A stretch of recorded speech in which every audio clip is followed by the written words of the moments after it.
The emergency room doors burst open at 2:47 a.m. as paramedics wheeled in a stretcher.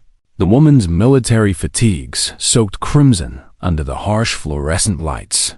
Monitors beeped frantically, vital signs plummeting with each passing second. As Dr. Nathan Brooks rushed toward the trauma bay, Nathan had been on duty for 26 hours straight, surviving on nothing but black coffee and determination, but exhaustion vanished the moment he saw her condition. The paramedics' report cut through the chaos. Female, early 30s, severe internal bleeding from vehicle collision. Blood pressure dropping fast, pulse thready. Without hesitation, Nathan moved with practiced precision, his hands steady, despite the gravity of the situation. As nurses prepared for emergency surgery, he assessed the wounds with the expertise that had earned him respect throughout Cedar Ridge Medical Center. This was what he lived for, the moments when his skills meant the difference between life and death. Then Richard Henley appeared at his shoulder like a shadow. "She's not registered here," the hospital administrator said, his voice low but carrying the unmistakable weight of authority. "Protocol requires transfer to Veterans Affairs. We can't absorb the cost of, she'll be dead before she reaches VA." Nathan interrupted, never taking his eyes off his patient as he worked to stabilize the bleeding. "I'm taking her to surgery now." Henley's jaw tightened. "Dr. Brooks, I'm giving you a direct order. We cannot afford to treat unregistered patients, especially military cases that should go through proper channels. The board has been very clear about our budget constraints."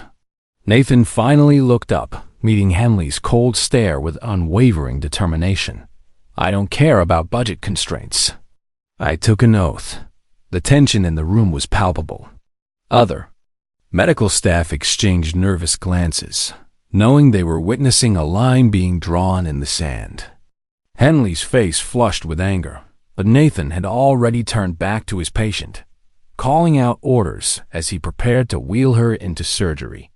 "This isn't over, Brooks," Henley hissed, but his words were lost in the controlled chaos of the trauma team springing into action. As Nathan disappeared through the surgical suite doors, he couldn't possibly know how this decision would ripple through his carefully ordered life.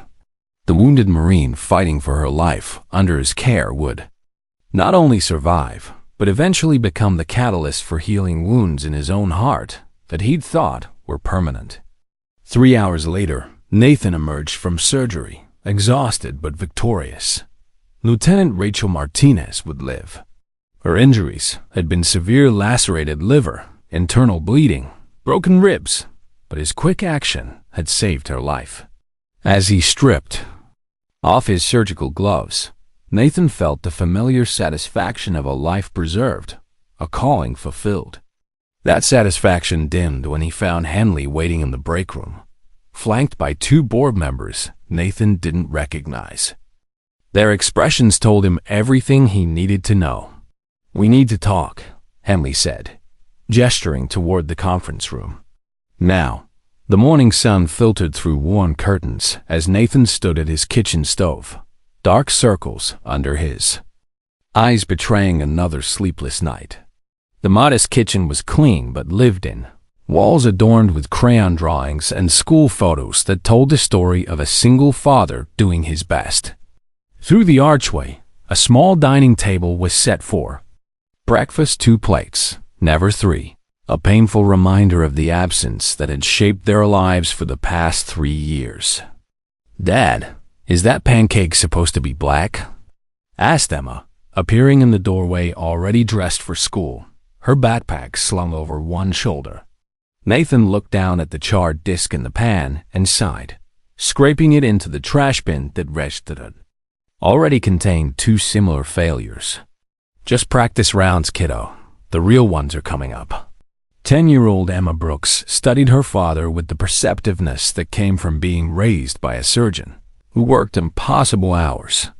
Her auburn hair was pulled into a messy ponytail she'd clearly attempted herself, and Nathan wordlessly gestured for her to sit at the counter while he redid it, his surgeon's fingers surprisingly gentle as they worked through the tangles. Did you save her? Emma asked quietly. The woman from last night? Nathan's hands paused momentarily. Emma had overheard the phone call that had pulled him from their movie night, another in a long line of emergencies that had shaped her understanding of her father's work. Yes, she made it through surgery. Good. Mom always said your patients needed you more than we did sometimes. Her voice held no bitterness, just a matter-of-fact acceptance of a child who'd grown up understanding that her father saved lives for a living. Nathan finished the ponytail and turned Emma to face him. Your mom was right about a lot of things, but she was wrong about that. Nobody needs me more than you do. The kitchen phone rang, its shrill tone cutting through the tender moment. Nathan answered, his expression darkening as he listened. Emma watched with expert eyes, reading the subtle changes in her father's face, a skill she'd developed since her mother's death. I understand. Yes, I'll be there. He hung up, staring at the wall for a long moment. Bad news? Emma asked. Nathan forced a smile that didn't reach his eyes. Just grown-up stuff, Nothing for you to worry about. He flipped a perfectly golden pancake onto her plate. Breakfast is served. Better eat fast, or we'll be late. Emma knew better than to press, but as she ate, her eyes drifted to the photographs lining the hallway. Most featured her mother, Jessica, a woman with Emma's same expressive eyes and gentle smile. One frame still lay face down, as it had since. The night Jessica died, when Nathan had slammed it in grief and never found the strength to stint it right again. What Emma didn't know was that the phone call had been Nathan's death sentence at Cedar Ridge Medical. The board meeting was scheduled for that afternoon, and based on Henley's tone, Nathan's 16 years of service were about to come to an abrupt end. All because he'd chosen to save a life instead of following protocol. At Cedar Ridge Medical Center, Lieutenant Rachel Martinez awakened to unfamiliar surroundings, pain radiating through her body like fire. The sterile white ceiling spun slightly as she tried to orient herself. Surgical bandages wrapped tightly around her abdomen, serving as a stark reminder of how close she'd come to death. Welcome back, said Nurse Patricia Wells, approaching the bed to check vital signs. You gave everyone quite a scare last night. Rachel's throat felt like sandpaper. What happened? Head-on collision on Route 9. You were heading back to base when you went off the road. Patricia offered a small cup of water with a straw. Do you remember anything? Rachel drank gratefully as fragments of memory returned, the headlights coming toward her. The sudden flashback to the explosion overseas, the panic that had seized her chest, making it impossible to breathe or steer properly. She'd been having these episodes more frequently since returning from deployment, but she told no one. Military careers didn't survive admissions of weakness. Not much, she lied. How bad is it? Internal bleeding, lacerated liver, broken ribs. But Dr. Brooks performed emergency surgery. Another hour without intervention, and you wouldn't have made it. Patricia's expression grew troubled. Dr. Brooks, he was our trauma surgeon. Well, he was until this morning. Was? Patricia glanced around and leaned closer. There's talk he's being terminated. Hospital administrator's been looking for reasons to cut costs, and Dr. Brooks' department is expensive. They're saying he broke protocol by treating you instead of transferring you to VA. Rachel struggled to sit up despite the pain. He's in trouble for saving my life? Hospital politics, Patricia said grimly, gently pressing her back down. You need rest now. Long recovery ahead. But Rachel's mind was racing. A man had risked his career to save her life, and now he was paying the price for his compassion. The injustice of it burned worse than her physical wounds. I need to be at that meeting, she said, determination hardening her voice. Across town, Nathan sat in his car outside Emma's elementary school, watching his daughter disappear through the front doors. Once she was safely inside, he allowed his composure to crack. hands gripping the steering wheel until his knuckles turned white. The morning's phone call replayed in his mind. Suspended pending review, protocol violation, unauthorized treatment. 3 years of pulling double shifts, sacrificing time with Emma to keep the trauma department running after budget cuts had reduced staff, all potentially ending because he'd refused to let a patient die. His gaze fell on the pile of bills in the passenger seat. Jessica's medical expenses had drained her savings in the final months of her illness. The mortgage was 3 weeks overdue. Without his salary, they had perhaps 2 months before financial collapse. "What would you tell me to do, Jess?" he whispered to the empty car. No answer came, just as it hadn't for the 3 years he'd been asking questions to her memory. The hospital board meeting room was filled to capacity that afternoon.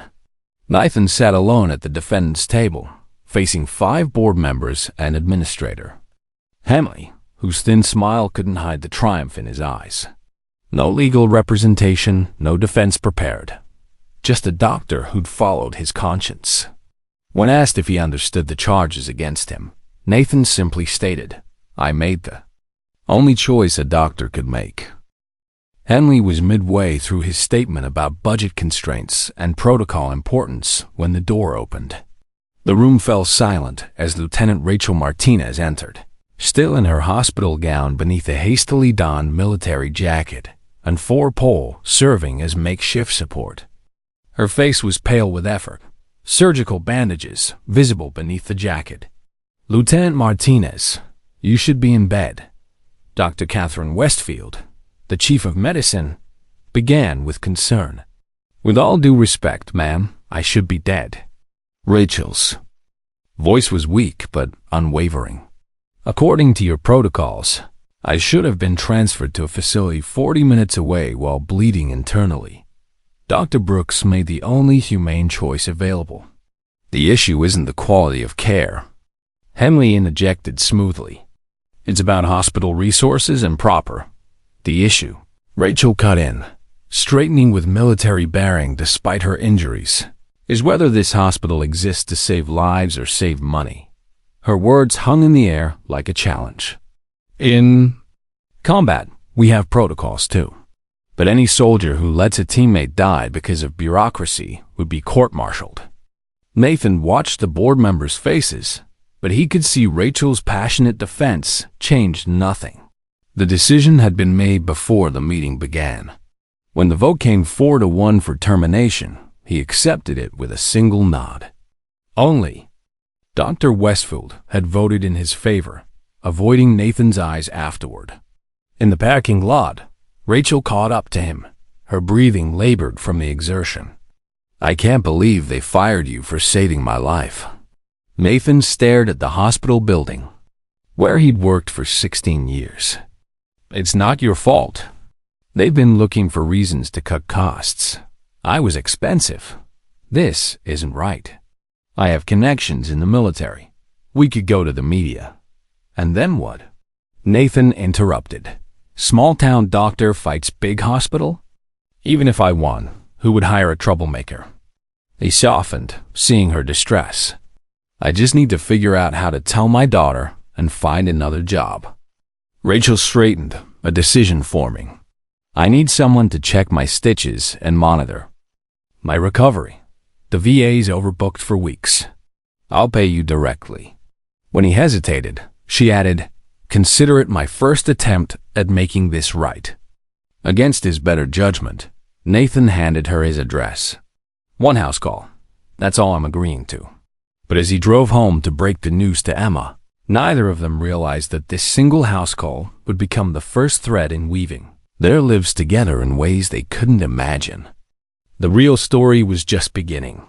Rachel appeared on Nathan's doorstep the next afternoon, her timing coinciding perfectly with Emma's return from school. The 10-year-old froze on the walkway, backpack sliding off one shoulder as she studied. The uniformed stranger at their door. "Are you a soldier?" Emma asked, approaching with the careful curiosity that came from being raised by an overprotective single father. "Marine," Rachel corrected with a gentle smile, immediately sensing the child's mixture of fascination and wariness. Lieutenant Rachel Martinez. Emma's eyes widened with genuine interest. Did you fight in a war? Emma, Nathan chided, appearing behind Rachel with his medical bag. Lieutenant Martinez is here as a patient. It's okay, Rachel assured him, then turned back to Emma. Yes, I served in Afghanistan. I was a combat medic like a doctor, but for soldiers in the field. This revelation transformed Emma's curiosity into complete fascination. Throughout Rachel's medical checkup in the living room, she peppered her with carefully worded questions about military life, medals, and battlefield medicine. Rachel answered each one patiently, occasionally catching Nathan's eye with a smile that made something in his chest flutter unexpectedly. He noticed how she carefully edited her responses, protecting Emma from the harsher realities of combat while never lying outright. There was something about the way she spoke to his daughter with respect, not condescension, that impressed him more than he wanted to admit. Your stitches look perfect, Emma declared after watching her father's examination. My dad's the best at fixing people. I believe that, Rachel replied, glancing at Nathan with newfound respect that made his cheeks warm. As Rachel prepared to leave, Emma delivered her assessment with typical 10-year-old directness. We have spaghetti on Thursdays. It's the only thing Dad doesn't burn. Nathan felt heat rise to his face. Emma, Lieutenant Martinez probably has plans. Rachel studied him for a moment, something unreadable in her expression. Actually, I don't, but only if I can bring dessert. At Thursday dinner began what would become a quiet ritual that none of them expected. Rachel would arrive with dessert, always store-bought. She admitted to having inherited her father's complete lack of culinary skills, and they would share a meal that gradually evolved from awkward politeness to genuine comfort. Nathan noticed how Emma blossomed in Rachel's presence, soaking up attention from another adult, particularly one with such fascinating stories. For Nathan, these evenings became islands of normalcy in a sea of growing concern. Job applications went unanswered or returned with polite rejections that always seemed to hint at his reputation for being difficult. For Rachel, the Brooks home offered respite from her sparse apartment on base, where nightmares waited each night in the darkness. During dinner, the flashbacks and anxiety receded.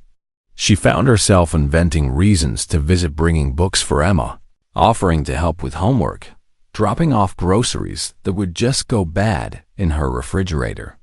One evening, after Emma had gone to bed, Rachel found Nathan at the kitchen table surrounded by job listings and bills, his laptop screen glowing with another rejection email. Any prospects? She asked, setting a cup of coffee beside him. A few interviews, but they're all hours away. He rubbed his eyes wearily. Would mean relocating. You seem reluctant. Nathan's gaze drifted to the hallway lined with photographs. Emma visits her mother's grave every Saturday. Tells her about her week. Moving would mean. He trailed off, unable to finish the thought. Rachel nodded, understanding the unspoken weight of disrupting that connection. They sat in comfortable silence, the kind that only develops between people who have seen each other's vulnerabilities and chosen not to exploit them. What about you? Nathan finally asked. When do you return to active duty? Rachel stared into her coffee, the question she'd been dreading finally asked aloud. Medical review next month. They'll determine if I'm fit to return. And are you? Their eyes met in a moment of complete honesty. I don't sleep much, Rachel admitted. When I do, I'm back there. The ambush, the explosion. I couldn't save them all. Survivor's guilt, Nathan observed softly. I'm familiar with the symptoms. Is that your professional diagnosis, doctor? A hint of defensiveness crept into her voice. No, he replied gently. That's my personal experience. After Jessica died, I kept thinking if I'd noticed the symptoms earlier, pushed for more aggressive treatment. He shrugged. Intellectually, I knew I'd done everything possible. Emotionally, that's a different story. It was the first time he'd spoken Jessica's name aloud to Rachel, a threshold crossed without fanfare. Rachel reached across the table, her fingers lightly touching his. Does it get better? Not better. Different. You build a life around the empty space. His hand turned, almost unconsciously, to hold hers. Having Emma helps. Having purpose. Neither acknowledged the contact, but neither pulled away until the kitchen clock chimed 11, breaking the spell that had settled over them. 2 weeks.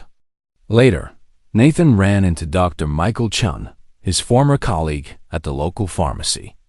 The older doctor greeted him warmly, then lowered his voice conspiratorially. You should know the real story, Nathan. Henley had budget cuts to make.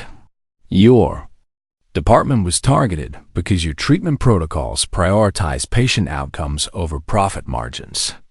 The Marines case was just the excuse he needed. Doesn't matter now, Nathan replied, though anger flickered briefly across his features. I have to leave town to find work. There's an opening in Burlington. Dr. Chun frowned. 4 hours away? What about Emma? What about her? She needs stability, security. I can't provide that here anymore. That evening, Rachel arrived to find Nathan surrounded by moving boxes, the living room half dismantled. Emma was at a sleepover, sparing her the sight of her home being packed away. You got a job, Rachel said, the realization hitting her like a physical blow. Burlington Medical Center. They need a trauma surgeon. He continued packing books without meeting her eyes. We move next week. Rachel stood frozen in the doorway, a grocery bag forgotten in her hands. The domestic scene she'd grown to cherish was being systematically destroyed before her eyes. That's good news then. It's necessary, he corrected. Still, not looking at her. Were you going to tell me, or just disappear? The accusation in her tone made him stop packing. Rachel, I'm doing what I have to do for my daughter. I know we haven't known each other long, she began, her voice uncharacteristically uncertain. But you and Emma, you've helped me more than you know. The nightmares are less frequent when I'm here. I feel human again. Nathan finally looked at her, conflict evident in his expression. I haven't felt this alive since losing Jessica, but I have to be practical. Emma needs stability. Rachel took a deep breath, knowing she was about to cross a line from which there was no return. The military hospital on base is looking for civilian trauma surgeons. The pay is good, and you wouldn't have to relocate. Suspicion clouded his features. Why are you doing this? You don't owe me anything. Maybe I'm being selfish, she admitted, her military composure cracking slightly. Maybe I need you both in my life more than I want to admit. The moment hung between them, electric with possibility and the weight of unspoken feelings. Then Rachel's phone rang, shattering the tension. Her commander's name flashed on the screen. The conversation was brief, her responses clipped and professional. But Nathan watched her face pale with each exchange. What is it? He asked when she hung up. They've moved up my fitness review. Her voice had reverted to military precision, emotion locked away behind professional walls. Someone reported concerns about my mental state after the accident. My career is in jeopardy. She left abruptly, embarrassment and fear evident in her rigid posture, leaving Nathan standing amid the half-packed boxes with the feeling that something precious was slipping through his fingers. That night, as he tucked Emma into bed, she asked the question that had been forming since Rachel first appeared at their door. Do you like Rachel, Dad? Like you liked Mom? Nathan sat on the edge of her bed, carefully considering his response. It's complicated, kiddo. Why? She makes you smile. You hardly ever smiled after Mom died. Rachel has her own life, her own career, and we have ours. Emma's small hand found his. Mom told me before she died that your heart was big enough to love again. I think she'd like Rachel. The simple wisdom of his daughter's words hit Nathan like a revelation, permission from the two people he loved most to move forward, to stop being afraid of healing. But first, he had to make sure Rachel got the chance to heal too. Rachel faced the Military Medical Review Board alone, seated ramrod straight in her dress uniform, despite the pain still radiating from her healing wounds. 3 senior officers studied her file while the base psychologist detailed findings from her mandatory evaluation, each clinical word feeling like another nail in her career's coffin. Lieutenant Martinez exhibits clear signs of post-traumatic stress, Dr. William Foster explained to the board, including flashbacks, insomnia, and hypervigilance. The vehicle accident appears to have been triggered by a panic episode consistent with PTSD. My recommendation is medical discharge with mandatory therapy. Rachel felt 16 years of service slipping away with each clinical assessment. With respect, sir, I'm fit for duty. The accident was an isolated incident. Colonel James Morrison, the senior officer, leaned forward. Your service record is exemplary, Lieutenant. But we cannot risk. The door opened, interrupting the proceedings. Nathan entered wearing his best suit, expression professionally neutral, carrying a thick folder under his arm. Rachel stared at him in disbelief, feeling simultaneously grateful and betrayed. She hadn't told him about the hearing date, hadn't authorized this intervention. I apologize for the intrusion, Nathan said calmly. I'm Dr. Nathan Brooks, Lieutenant Martinez's treating physician. Colonel Morrison frowned. This is a closed proceeding, Doctor. I understand, sir. I also understand that complete medical information is crucial to your decision. He placed the folder on the table with deliberate precision. These are my detailed observations from treating Lieutenant Martinez over the past 6 weeks. Rachel's hands clenched in her lap as Nathan opened the file, revealing charts, photographs of her healing wounds, and what looked like detailed psychological assessments. You've been providing follow-up care? The colonel asked, reviewing the documents with raised eyebrows. Yes, sir. As her surgeon, I've monitored her physical recovery. As a doctor familiar with trauma response, I've also observed her psychological state. Nathan's voice remained clinical, but his eyes briefly met Rachel's. Lieutenant Martinez doesn't need discharge. She needs support, the same support we owe all who serve. Dr. Foster leaned forward skeptically. Are you suggesting an alternative to medical separation? I'm suggesting that PTSD is treatable with proper support. Lieutenant Martinez has made significant progress already. With continued therapy and a transitional assignment, she could return to full duty within 6 months. The board members conferred quietly while Rachel struggled to contain her emotions, gratitude warring with anger at his presumption. When they finally announced their decision, 6 months, limited duty with therapy requirements, she responded with appropriate military courtesy, waiting until dismissed before confronting Nathan in the hallway. How dare you? She hissed, anger barely contained. You had no right to discuss my condition without permission.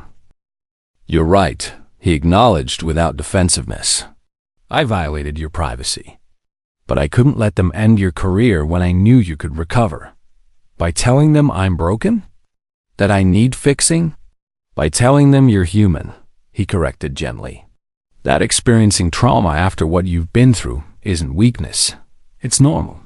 And that healing is possible. Her anger faltered as the truth of his words registered, but her military pride still smarted. How did you even know about the hearing? Nathan's expression softened slightly. Emma, she overheard your phone call and told me you were in trouble. She was worried about you. The mention of Emma deflated Rachel's defensive posture entirely. That little girl had been looking out for her, and Nathan had risked professional boundaries to help. I need to fight my own battles, she said, but with less conviction. You've been fighting alone long enough, he replied. Sometimes the bravest thing is accepting help. Their conversation was interrupted by commotion from the base communications center. News was spreading quickly. Cedar Ridge County Hospital was holding an emergency public forum about recent budget decisions. The community was in uproar over staff cuts and declining patient care standards. "You should be there," Rachel said suddenly, her strategic mind already working. "To what end? My job is gone." "This isn't about getting your job back. It's about making sure no other doctor faces your choice." Nathan considered this, then nodded slowly. "Will you come with me? Try and stop me." The county hospital's main conference room overflowed with community members that evening, many forced to stand along the walls.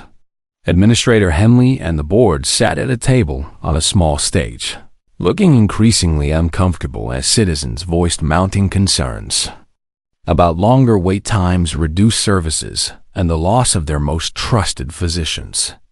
Nathan slipped in quietly, taking a position at the back with documentation he'd prepared, detailed records showing how protocols had been systematically manipulated to prioritize profit over patient care. He'd spent the afternoon gathering evidence driven by a purpose he hadn't felt since his termination. When his turn at the microphone came, a hush fell over the room. Many recognized their former trauma surgeon, the man who had treated their children, parents, and spouses through countless emergencies. "I'm not here to complain about losing my job," he began, his voice carrying clearly through the packed room. "I'm here because this community deserves to know the truth about what's happening to their hospital."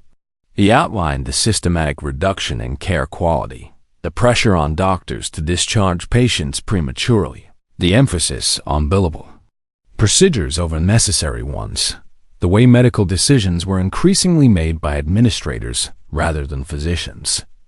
As he spoke, murmurs of recognition rippled through the crowd. Then the doors opened again.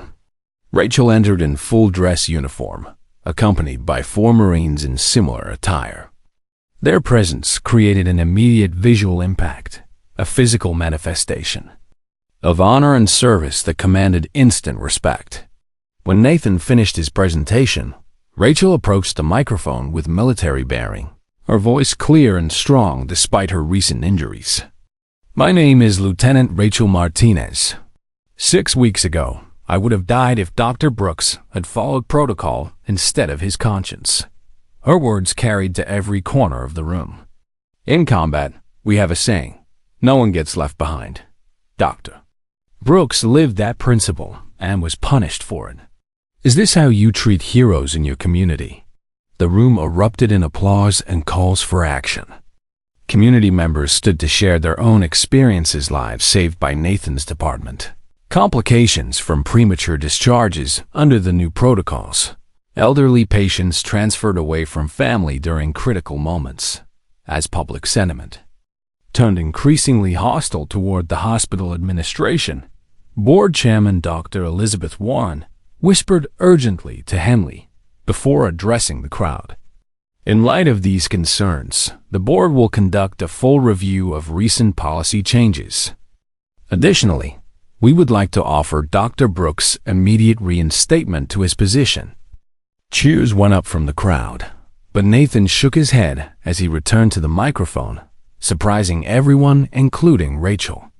"I didn't come for my job back," he said quietly, the room falling silent to hear him.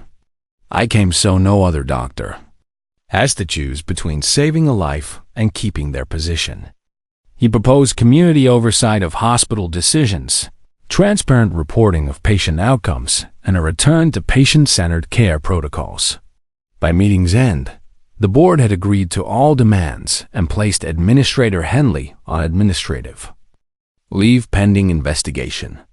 Outside the hospital, surrounded by well-wishers and former colleagues, Nathan finally had a moment alone with Rachel under the parking lot lights. "You could have taken your job back," she said, studying his face. "Why didn't you?" "Because some things matter more than a title or position, like integrity."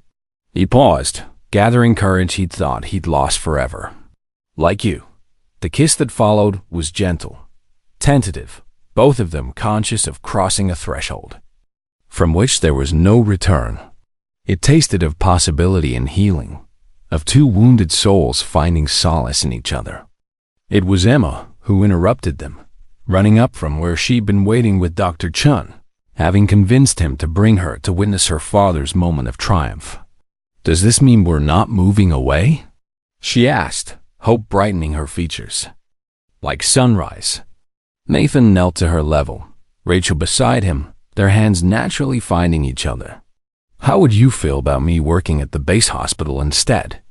We'd stay here, in our home, near Mom's grave, and maybe Rachel could visit even more often." Emma's response was to throw her arms around both of them simultaneously, the first formation of their new family unit. There on the sidewalk where their individual journeys had unexpectedly converged. For the first time in 3 years, Nathan felt like he was exactly where he belonged. 6 months later, morning sunlight streamed through the kitchen windows of the Brooks home, illuminating subtle changes that marked Rachel's integration into their daily lives. Military boots stood by the door alongside Nathan's work shoes and Emma's sneakers. A service photograph now hung among the family pictures. A calendar on the refrigerator tracked 3 different schedules with color-coded efficiency that spoke to Rachel's military precision. Nathan prepared breakfast while Rachel helped Emma with her hair, their domestic rhythm now well established after months of gradual adjustment. The morning news played quietly in the background, a report about Cedar Ridge County hospitals. Remarkable turnaround under new leadership. "They're calling it the Brooks Protocol," Rachel noted, finishing Emma's French braid with practiced ease. "Patient care over profit margins. That's famous," Emma declared proudly, beaming at her father. Nathan shook his head, embarrassed by the ongoing attention. "I just did what was right." "Which is exactly why they named it after you," Rachel pointed out, accepting the coffee mug he offered. Their fingers brushed in the exchange, a small gesture of intimacy that had become natural over the months of growing closer. The Brooks Protocol had indeed become a model for other hospitals struggling with similar administrative pressures. Nathan consulted regularly with medical centers across the region, helping them implement ethical guidelines for emergency care. His experience had created positive change in the very system that once rejected him. Later that morning, they stood together at Jessica's grave, their monthly ritual that had evolved from one of grief to one of remembrance and continuity. Emma carefully arranged fresh flowers while Rachel waited at a respectful distance, as had become their custom. "Mom, guess what?" Emma chatted happily to the headstone. "I got an A on my science project." Rachel helped me build a real field medical kit, just like she used in Afghanistan. Nathan listened, marveling at his daughter's resilience and how naturally she'd adapted to their expanding family. When Emma finished her one-sided conversation, he squeezed her shoulder gently. "Why don't you ask Rachel to join us?" Emma ran to take Rachel's hand, leading her to the graveside. Rachel had never approached before, always giving father and daughter privacy for this most intimate family moment. "Jessica," Nathan said softly, his voice steady in a way it hadn't been for years.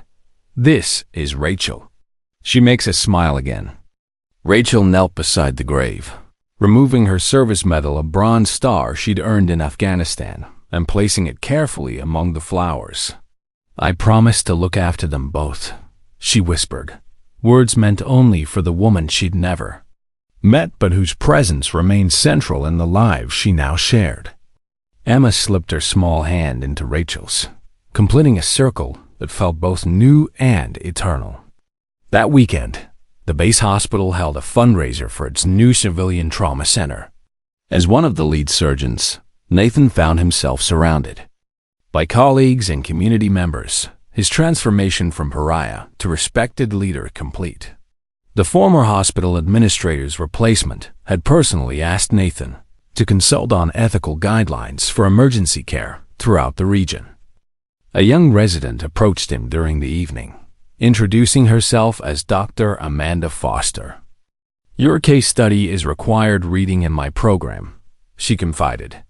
"You've changed how we think about patient advocacy versus institutional pressure." "Sometimes the right choice isn't the easy one," Nathan replied, echoing words he'd found himself saying often in recent months. Across the room, Rachel was engaged in animated conversation with her commanding officer. Her limited duty status had recently been upgraded, allowing her to train new combat medics, a position that utilized her experience while accommodating her ongoing recovery. The nightmares hadn't disappeared completely, but their frequency and intensity had diminished dramatically with therapy and the stability she'd found with Nathan and Emma. Colonel Morrison approached Nathan during a quiet moment. "Lieutenant Martinez is one of our finest," he said. "What you did at that review board, testifying on her behalf, that took courage. We won't forget that kind of loyalty." Later that evening, they hosted a small gathering in their backyard, Nathan's. Colleagues, Rachel's military friends, Emma's classmates, and their parents. As twilight settled over the celebration, Rachel found a quiet moment with Nathan near the old oak tree at the property's edge. "I got my new assignment," she said, a hint of nervousness in her voice despite the months they'd spent growing closer. Nathan braced himself, wondering if this was the moment their carefully constructed life together would begin to unravel. "Where are they sending you?" "Training position. Right here at the base." Her smile bloomed slowly, transforming her entire face. "Permanent posting. No more deployments." The relief that washed over him was so profound, he had to steady himself against the tree. Their embrace was interrupted by Emma calling them for cake, a celebration that had become, unknowingly, also a celebration of Rachel officially moving in, though she'd been staying more nights than not for months. Later, with Emma asleep and the house quiet again, Nathan and Rachel sat on the living room couch, looking through family photos that now included new memories, pictures from Emma's school events, holiday celebrations, quiet moments that documented their growing bond. "I never thought I'd have this," Rachel confessed softly, holding a photo of the three of them at the lake from last weekend. "After what I saw overseas, what I lost, I didn't think I deserved happiness." Jessica used to say that the most broken pieces, when put back together, make the strongest bonds, Nathan replied, his voice tender with memory, but no longer raw with grief. Rachel placed a small wrapped gift in his hand, something she'd been carrying for weeks, waiting for the right moment. "I had this made. It's supposed to represent us." Nathan unwrapped it carefully, revealing a carved wooden puzzle piece. On one side, the wood was rough-hewn, bearing the scars of its creation. On the other, it was polished smooth, beautiful in its imperfection. "Like us," he said, understanding immediately. "It carries the marks of the journey, but it still fits perfectly where it belongs," Rachel finished. On the mantel, a new family photograph waited to be framed. Nathan, Emma, and Rachel at the lake, laughing in the sunlight. Beside it sat older photos of Jessica, not hidden away or replaced, but incorporated into the full story their lives had become. Nathan reached for Rachel's hand as evening light streamed through the windows, illuminating all the photographs past and present, forming one complete narrative. The empty spaces would always remain, marked by the people they'd lost, but no longer defined by absence alone. Instead, they built something new around those spaces, something neither of them had believed possible when fate first brought them together in that emergency room. The call came at 3:17 a.m. on a Tuesday in October, jolting Nathan from deep sleep. Rachel's phone buzzed insistently on the nightstand, the military ringtone that meant official business. She answered with the crisp professionalism that never completely left her, even in the sanctuary of their bedroom. "Lieutenant Martinez." "Yes, sir." "Understood. I'll be there in 20 minutes." Nathan sat up, instantly alert. What is it? Multiple casualties incoming, i.e. the explosion during a training exercise at Fort Stevens. They're requesting all available medical personnel. Rachel was already moving, pulling on her uniform with practiced efficiency. How many? Nathan asked, though he dreaded the answer. 17 injured, 3 critical. Her voice remained steady, but Nathan caught the slight tremor in her hands. As she laced her boots, I have to go. I know. He kissed her forehead, tasting the salt of barely suppressed anxiety. Be careful. Emma appeared in the doorway, rubbing sleepy eyes. Rachel, where are you going? Work emergency, sweetheart? I'll be back as soon as I can. Rachel knelt to hug the little girl, and Nathan saw her hands tremble again. After Rachel left, Nathan couldn't return to sleep. He made coffee and sat at the kitchen table, staring at his phone and fighting the urge to call the base for updates. Emma found him there 2 hours later, still in his pajamas. She'll be okay, Dad, Emma said with the matter-of-fact wisdom that sometimes startled him. Rachel's strong. But Nathan had seen enough trauma to know that strength had its limits, and Rachel had been pushing hers for months. The call came. 6 hours later. Rachel's voice was hollow, professional detachment barely masking deeper wounds. We lost one, she said without preamble. Private Jackson, 19 years old. I worked on him for 2 hours, but ... double quotes. Rachel, where are you? Base. I'm finishing reports. Come home. I need to come home now. She arrived 40 minutes later, still in blood-stained fatigues, her face a mask of controlled devastation. Nathan met her at the door, pulling her into his arms without words. For a moment, she remained rigid, holding on to military composure. Then she broke. The sobs came in waves, 3 years of suppressed grief pouring out in Nathan's kitchen. He held her as she shook, understanding that this wasn't just about Private Jackson. It was about every soldier she couldn't save, every friend lost in Afghanistan, every night she'd woken screaming from memories of explosions and blood. I should have done more, she whispered against his shoulder. There had to be something else, some procedure. No, Nathan said firmly, pulling back to. Look at her face. You did everything possible. I know because I know you. You never give less than everything. Emma appeared in the kitchen doorway, taking in the scene with solemn understanding. Without a word, she wrapped her arms around both of them, and they stood together in the morning light, holding each other against the weight of loss. That afternoon, Nathan found Rachel in their bedroom, sitting on the edge of the bed and staring at her hands. Her duffel bag was open on the floor, partially packed. Going somewhere? He asked, though his heart already knew. I put in for reassignment, back to active combat duty. Her voice was flat, emotionless. I can't do this anymore watching. People get hurt in training, feeling helpless when I can actually make a difference overseas. Nathan sat beside her, choosing his words carefully. Running away won't bring him back. I'm not running away. I'm going where I'm needed most. You're needed here. Emma needs you. I need you.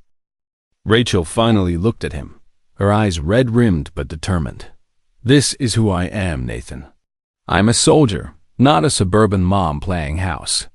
The words hit him like a physical blow, but he recognized the self-sabotage for what it was: fear.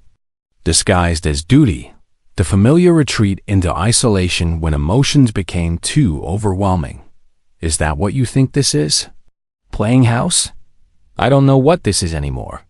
She stood abruptly, pacing to the window. I lost myself somewhere. Between Afghanistan and your kitchen table. I need to remember who I was before ... Before what? Before you were happy? The question hung in the air between them, unanswered, because they both knew the truth. Rachel had found peace here, found healing, and that terrified her more than any battlefield. That evening, Emma confronted Rachel with the directness that only children possess. Are you leaving us? She asked as Rachel helped her with homework at the kitchen table. I might have to go back to work overseas for a while, Rachel replied, not quite meeting the girl's eyes. Because of the soldier who died? Rachel's pencil froze mid-correction. How did you... I heard you and Dad talking. You think it's your fault, but it's not. Emma's voice carried a conviction that belied her 10 years. Mom used to cry sometimes, when Dad couldn't save people. She told me that doctors and soldiers and people who help others, they carry heavy loads. But carrying them doesn't mean you caused them. The simple wisdom hit Rachel harder than any argument Nathan could have made. This child, who had lost her mother and welcomed Rachel into her life with open arms, was now offering comfort with the same generous spirit. You're pretty smart for a kid, Rachel managed, her voice thick with emotion. That's what Mom used to say too, Emma replied with a small smile. She also said that families stick together when things get hard. That's what makes them families. That night, Nathan woke to find Rachel's side of the bed empty. He found her in Emma's room, sitting in the rocking chair that had been Jessica's, watching the girl sleep. I never had this, she whispered as he joined her. A family, stability, someone depending on me to come home safe. In Afghanistan, we're expendable. Here ... Here you matter, Nathan finished. Here you're not just a soldier or a patient number. You're Rachel. Emma's Rachel. My Rachel. What if I can't be enough? What if I break again and hurt you both? Nathan knelt beside the chair, taking her hands in his. Then we'll put you back together. That's what families do.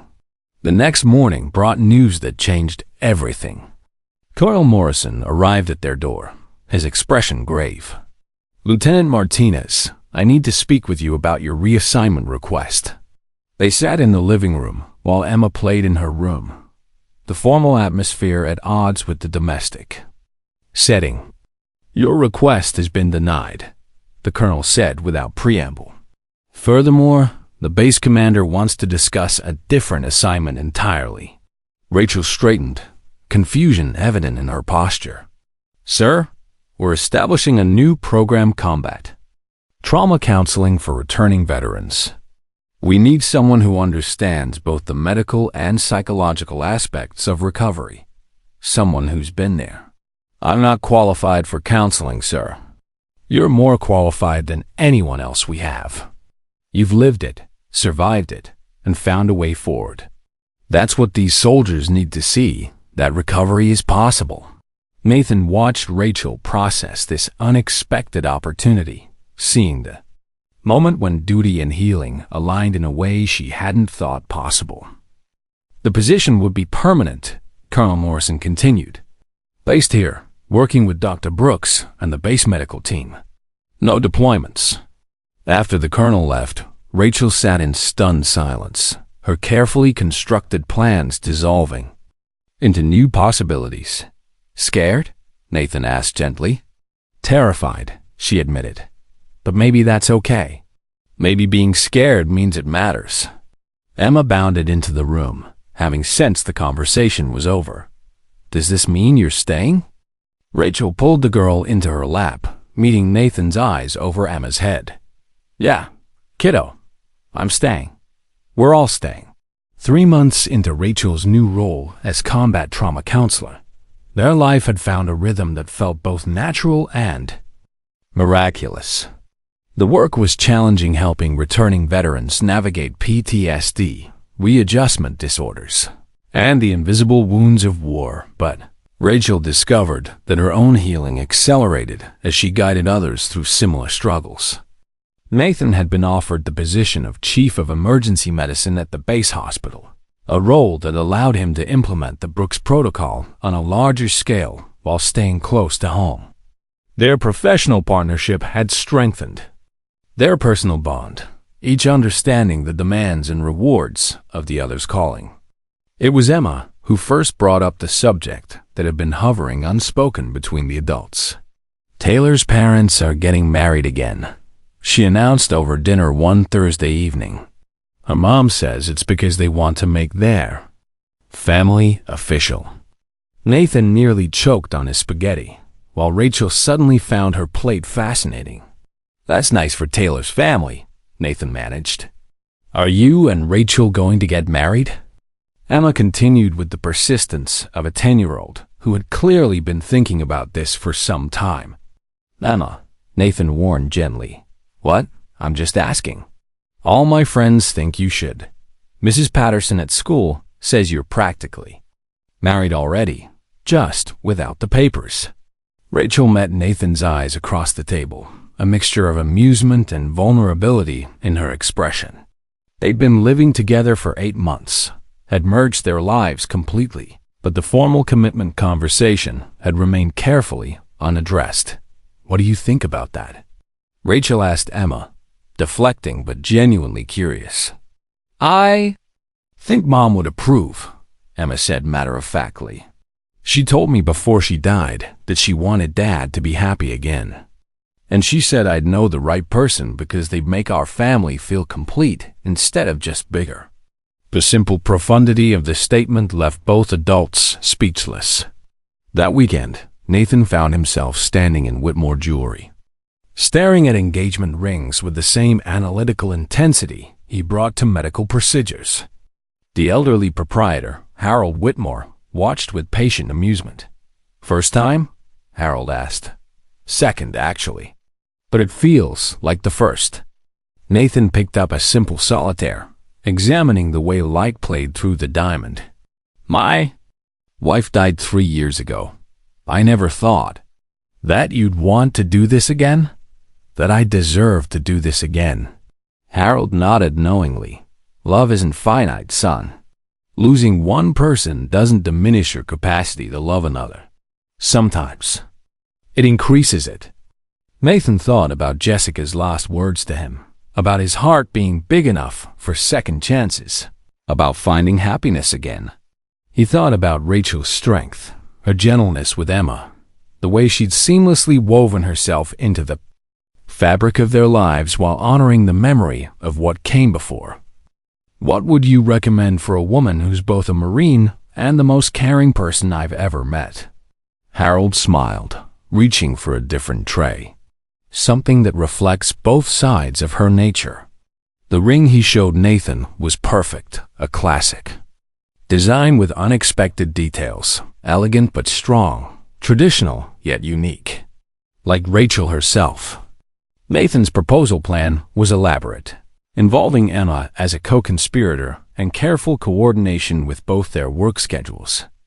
He'd arranged for a weekend trip to the lake where they'd taken their first family photo, planning to ask her during sunset on Saturday evening. The plan lasted exactly until Tuesday morning when Rachel discovered the ring box while looking for batteries in Nathan's desk drawer. She stood in his study, holding the small velvet box when he found her after Emma left for school. This is awkward, she said, but she was smiling. Not exactly how I'd planned this, Nathan admitted, rubbing the back of his neck. I had this whole elaborate scenario worked out. With Emma's help?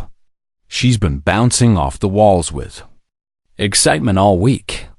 I'm amazed she hasn't spoiled the surprise already. Rachel opened the box, her breath catching at the ring's understated beauty. Nathan, it's gorgeous. I know this is complicated, he began, the carefully rehearsed speech forgotten in favor of honest emotion. We both carry ghosts. We both have obligations and responsibilities that come first. But I love you, Rachel. I love the life we've built together, and I want to make it official. Are you asking me to marry you while I'm holding my own engagement ring? I'm asking you to marry me because I can't imagine my life without you in it. You make us whole, Emma and me. You make me remember what happiness feels like. Rachel studied the ring, then his face, seeing the vulnerability he was trying to hide behind confidence. I need to tell you something first. Nathan's heart stuttered, but he nodded for her to continue. I've been married before. Briefly, before my first deployment. It ended badly. He couldn't handle the military life, and I couldn't handle choosing between duty and marriage. She took a shaky breath. I swore I'd never put myself in that position again. And now? Now I realize that with the right person, you don't have to choose. You build something that supports both parts of who you are. She stepped closer, reaching up to touch his face. You've never asked me to be anything other than exactly who I am. Is that a yes? Instead of answering with words, Rachel kissed him, pouring 3 years of healing, hope, and love into the gesture. When they broke apart, she was wearing the ring. Emma's reaction to the news was everything Nathan had hoped for, pure joy. Excitement about being the maid of honor, and immediate concerns about important details like wedding cake flavors and whether she could invite her entire class. That evening, they called Jessica's parents to share the news. The conversation was emotional but warm, her mother tearfully expressing how happy she was that Nathan had found love again and how much she looked forward to officially welcoming Rachel into the family. Jessica would approve, her father said. Simply, she always said she wanted Emma to have a mother figure who would love her as fiercely as Jessica did. Sounds like she found one. The engagement announcement in the local paper generated more community interest than they'd expected. The story of the doctor who'd risked his career to save a wounded Marine, only to fall in love and find healing together, captured people's imagination. Congratulations poured in from patients, colleagues, and strangers alike. Colonel Morrison personally congratulated Rachel, noting that her stability and happiness had made her even more effective in her counseling role. Healed healers heal. More completely, he observed with a rare smile. But it was Dr. Westfield's reaction that moved Nathan most deeply. The chief of medicine pulled him aside after a staff meeting. "I've watched you transform over these past 2 years," she said.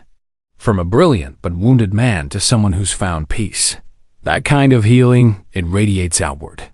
Your patients sense it, your colleagues see it, and it makes all of us better at what we do." As they planned their wedding for the following spring, Nathan and Rachel discovered that building a life together was much like the medical work they both did, requiring patience, skill, dedication, and the faith that broken things could be made whole again. The proposal they'd really been making to each other all along wasn't just about marriage. It was about choosing hope over fear, healing over hiding, and building something beautiful from the fragments of their individual pasts. The morning of their wedding dawned clear and bright, spring sunshine streaming through the windows of the Brooks home as if the universe itself was celebrating their union. Rachel stood in the master bedroom, surrounded by the organized chaos of final preparations, her dress hanging on the closet door, Emma's flower girl outfit laid out with military precision, and the scent of the lilacs Jessica had planted years ago drifting through the open windows. Mom would have loved this, Emma said, carefully applying lip gloss in the mirror while Rachel struggled with her veil. She always said spring was the best time for new beginnings.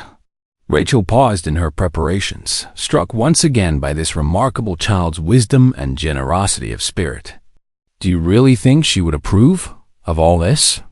Emma turned from the mirror, her expression serious beyond her 11 years. "I know she would. She told me once that love doesn't run out. It just grows bigger to make room for more people. You made our family bigger, but also more like a real family should be." Through the window, they could see the backyard transformation. The oak tree where Nathan had first kissed Rachel was now decorated with white lights and flowing fabric.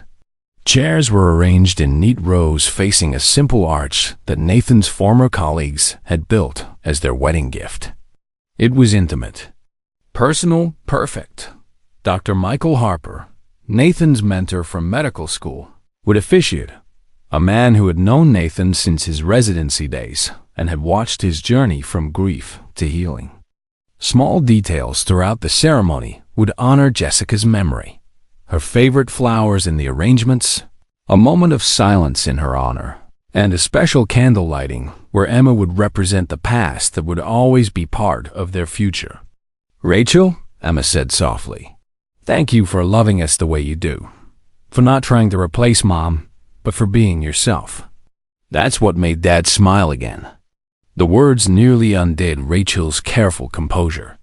This child had lost her mother and gained a stepmother without ever making it feel like a competition or comparison. She'd simply opened her heart wide enough to hold both love and loss, teaching the adults around her how to do the same. "Thank you for sharing your dad with me," Rachel replied, kneeling to hug Emma carefully to avoid wrinkling either of their dresses. "And for sharing your mom's memory too. That means everything." A knock at the door interrupted their moment. "The bride ready?" called Nathan's voice through the door. "You're not supposed to see her," Emma called back, giggling. "I'm not looking. Just wanted to say I love you both, and I'll see you at the altar." Rachel heard his footsteps retreat and felt her heart swell with anticipation.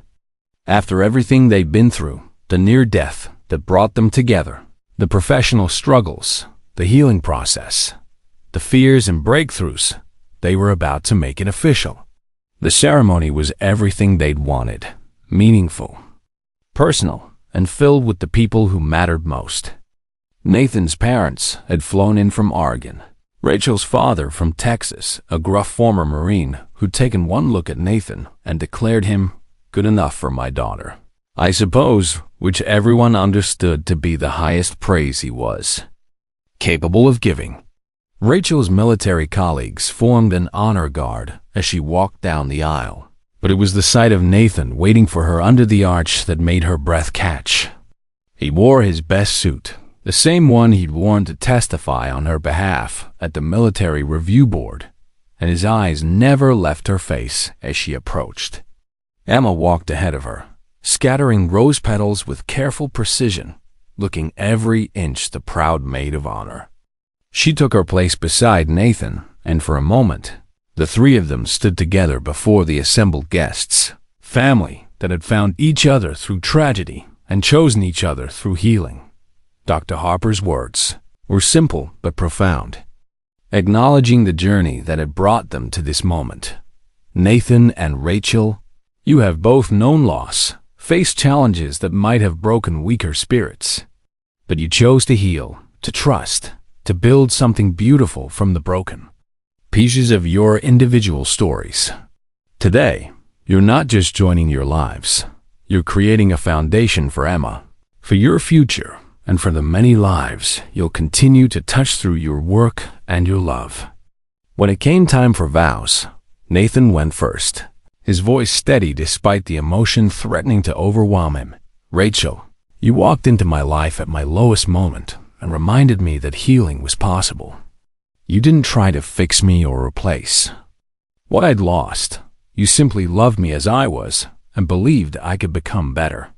You've given Emma a mother's love without asking her to forget her first mother. You've made our house a home again. I promise to support your dreams, honor your service, and love you through whatever challenges come our way." Rachel's vows brought tears to nearly every eye present. "Nathan, you saved my life in that emergency room, but more than that, you saved my faith in goodness, in family, in the possibility of peace after war. Emma, you've taught me that love isn't about replacing what's lost. It's about creating space for what's new while honoring what came before. I promise to protect this family we've built, to be a partner worthy of your trust, and to love you both with everything I have." The ring exchange was witnessed by Dr. Westfield and Colonel Morrison, representing both halves of their professional lives. When Dr. Harper pronounced them husband and wife, Nathan's kiss was gentle, reverent, full of promise for the future they would build together. The reception in their backyard was a celebration of community as much as marriage. Former patients shared stories of Nathan's compassion. Rachel's military colleagues spoke of her courage and healing, and Emma gave a toast that had everyone reaching for tissues. "I'm happy my dad found Rachel, and I'm happy Rachel found us. But mostly I'm happy that we all found each other. Mom always said family isn't just about blood. It's about choosing to love each other every day. That's what we do. As evening fell and the last guest departed, Nathan, Rachel, and Emma sat on their back porch, still in their wedding clothes, but with shoes kicked off and formal postures relaxed into comfortable intimacy. "So, how does it feel to be married?" Emma asked, curled up between them on the porch swing. "Like coming home," Rachel replied simply, her head on Nathan's shoulder. "Like the missing piece finally fitting into place," Nathan added, remembering the wooden puzzle piece Rachel had given him months ago. 6 months later, they received news that would test their commitment in the most wonderful way possible. Rachel was pregnant, a surprise that brought joy, tinged with anxiety about how Emma would adjust to sharing her place as the family's only child. Their fears proved unfounded. Emma threw herself into big sister preparations with the same enthusiasm she brought to everything else, reading pregnancy books, helping design the nursery, and talking to the baby every night through Rachel's growing belly. "I think it's a boy," she announced one evening during their nightly ritual. "And I think we should name him James, after Mom's dad." The suggestion touched Nathan deeply. Another example of Emma's generous heart, her ability to weave past and present together with love. James Nathan Brooks was born on a snowy December morning, healthy and loud and immediately adored by his entire family. Emma proved to be a natural big sister, protective and nurturing, while Nathan and Rachel marveled at how seamlessly their family of 3 had become 4. Rachel's maternity leave was spent in contented exhaustion, nursing the baby while helping Emma with homework, cooking dinners while Nathan changed diapers, and falling into bed each night more tired but more fulfilled than she'd ever imagined possible. The night before she returned to work, she and Nathan stood in James's nursery, watching their son sleep in the crib that had once been Emma's. "Regrets?" Nathan asked softly, noting the wistfulness in her expression. "Only that it took us so long to find each other," she replied. "I keep thinking about all the parallel lives we might have lived if you hadn't made the choice to save me that night." "Maybe we would have found each other anyway," Nathan suggested. "Maybe some things are just meant to be." Rachel considered this, thinking about the chain of events that had brought them together, his willingness to risk his career, her decision to fight for her recovery, Emma's open heart, even their individual losses that had prepared them to value what they'd found. "I don't believe in fate," she said finally, "but I believe in choice. We chose each other every day, through all the difficult parts. That's what makes this real." 1 year later, they hosted a barbecue to celebrate the anniversary of Cedar Ridge Medical Center's implementation of the Brooks Protocol. The backyard was filled with colleagues, friends, former patients, and their families, a community that had grown around their story of healing and hope. Dr. Amanda Foster, now chief resident, approached them during the evening. "I wanted you both to know your story is part of our ethics curriculum now. We use it to teach medical students about advocacy, about the importance of putting patient care first even when it's difficult. And my program uses your recovery story," Colonel Morrison added to Rachel. "Young Marines need to know that seeking help isn't weakness, it's courage." As the party wound down and they cleaned up in their kitchen, now expanded to accommodate their growing family, Nathan reflected on how dramatically their lives had changed from that night in the emergency room. "Any regrets?" Rachel asked, echoing his question from James's nursery months earlier. "Only that we can't tell our younger selves how this would turn out," he replied. "Might have saved us some worry along the way." Emma, now 12 and wise beyond her years, looked up from loading the dishwasher. "But then, you might not have appreciated it as much. My first mom used to say that the best things are worth waiting for because they teach you what really matters." Rachel and Nathan exchanged a look over their daughter's head, once again amazed by the wisdom that seemed to flow naturally from this remarkable child.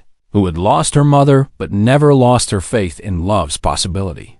That night, after Emma had gone to bed and James was settled in his crib, Nathan and Rachel sat on their back porch, looking up at the stars and listening to the sounds of their neighborhood settling into sleep. "What do you think Jessica would say if she could see us now?" Rachel asked, a question that had taken her months to feel comfortable voicing. Nathan considered this, thinking about his first wife's generous heart, her fierce love for Emma, her dying wish that he find happiness again. "I think she'd say we did good," he replied finally. "That we honored her memory by building something beautiful, by raising Emma to be the amazing kid she is, by proving that love really is bigger than loss." Rachel leaned against his shoulder, feeling the truth of those words settle into her bones. They had built something beautiful, not in spite of their losses, but because of them. Their individual tragedies had prepared them to value what they'd found together, to never take for granted the ordinary miracles of family dinners and bedtime stories and quiet conversations on the back porch. "I love our life," she said simply. "I love our life too," Nathan replied, kissing the top of her head. "All of it. The parts that hurt, the parts that heal, the parts that are just perfectly normal and wonderfully boring." Inside, they could hear James stirring in his crib, ready for his late-night feeding. Emma's light was still on. She was probably reading under the covers, as she did most nights. The dishwasher hummed quietly in the kitchen, and somewhere in the distance, a train whistle echoed across the valley. It was the sound of home, of a life built from broken pieces that had been carefully, lovingly put back together into something stronger and more beautiful than either of them had dared to imagine possible. Sometimes the most profound healing comes from those who know exactly how it feels to be broken. And sometimes the family you build from the fragments of loss becomes more precious than you ever imagined, not because it erases the past, but because it proves that hope can grow in the spaces grief leaves behind. As they headed inside to tend to their son and check on their daughter, Nathan and Rachel carried with them the quiet satisfaction of a story well lived, a reminder that even in the darkest moments, love finds a way to write new chapters, to build new homes, to create new possibilities for joy. Their love story had begun in an emergency room with a choice between protocol and conscience. It had grown through struggle and healing, through the patient work of building trust and the daily choice to keep choosing each other. And it would continue, written in the everyday moments of family life, in the children they would raise together, in the lives they would touch through their work, and in the quiet certainty that what they had built together would endure, a testament to the power of love to heal, to hope, and to begin again. If you enjoyed this story, don't forget to hit the subscribe button and become a part of our Everyday Life Stories community. Where are you watching from? Drop a comment below. We love hearing from our amazing viewers around the world.